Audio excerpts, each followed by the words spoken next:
خبر شامل کریں گے کراچی سے۔ پاکستان مسلم لیگ نون سندھ کی جانب سے مہنگائی، بے روزگاری اور نااہل حکومتی کارکردگی کے خلاف احتجاجی مظاہرہ کیا گیا۔ احتجاجی مظاہرے میں عوام کا علامتی جنازہ بھی نکالا گیا۔ احتجاجی مظاہرے کی صدارت سینئر وائس پریزیڈنٹ سندھ علی اکبر گجر نے کی۔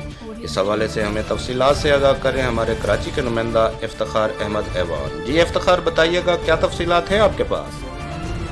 جی، پاکستان مسلم لیگ نون سندھ کی جانب سے مہنگائی، بے روزگاری اور نااہل حکومتی کارکردگی کے خلاف احتجاجی مظاہرہ کیا گیا، جس کی صدارت سینئر نائب صدر سندھ علی اکبر گجر اور مسلم لیگ نون یوتھ ونگ سندھ کے صدر بیرسٹر خلیق الزمان انصاری نے کی، اور تمام اضلاعی صدر اور جنرل سیکرٹری کے ہمراہ عوام کی ایک بڑی تعداد احتجاج میں موجود تھی۔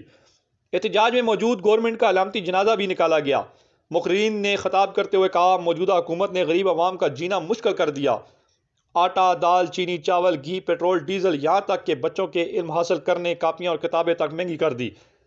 غریب تو غریب، اس گورنمنٹ نے کاروباری حضرات کا جینا بھی مشکل کر دیا، اور آج جنہوں نے عمران حکومت سے امیدیں باندھی تھی وہ اس سے چھٹکارا حاصل کرنے کے لیے دعائیں مانگ رہے ہیں، جبکہ اس کے برعکس میاں نواز شریف کی گورنمنٹ میں عوام کو سکون کا سانس ملا تھا۔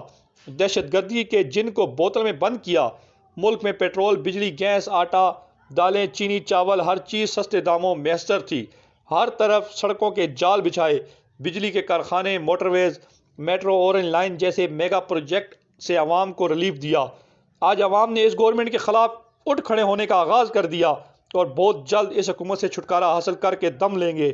مسلم لیگ نون عوام کے ساتھ کھڑی ہے اور اس حکومت کی نااہلی کو بے نقاب کرتی رہے گی۔ کیمرہ مین عرفان اوٹ کے ساتھ افتخار احمد ایوان، پول نیوز، کراچی۔